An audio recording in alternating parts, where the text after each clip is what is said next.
So the previous video we talked about bridging and we were looking at where you'd feel activation when you do a bridge. So there's basically two kinds of bridges. There's moving spine bridges, which is really what's taught in all the current forms of movement, such as yoga and Pilates, where we're rolling out the back like a chain. So in that moving spine bridge, as we roll out the back and come up, we're going to tend to get more of the pressure in the glutes and the low back. You may still feel some in the hamstrings, but generally it's kind of spread out along the whole posterior chain.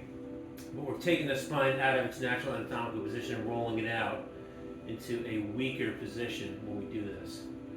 So then there's the second kind of bridge is the Comco bridge, and that's the system that I teach.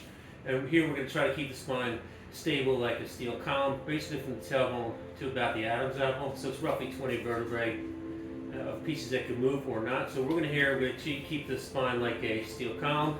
So we're going to just squeeze the shoulder blades back and tap the abdominal muscles. We'll come up and do a non-moving spine bridge. And here you can get the primary activation will show up on the hamstrings when you do this properly. So when we're doing a bridge, I teach by feel only because that's how somebody learns how to stop moving their spine when they're doing leg and arm movements. And without this feeling map, you're just going to keep doing more of your moving spine model, which is what nature teaches us. So it's not good or bad or indifferent, it's just a way to move.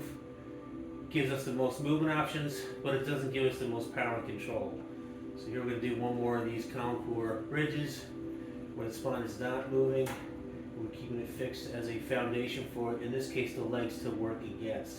So here in the hamstrings, we'll do a lot of the activation will show up in the hamstrings, even though the glutes are working, and we have isometric contraction in the trunk muscles.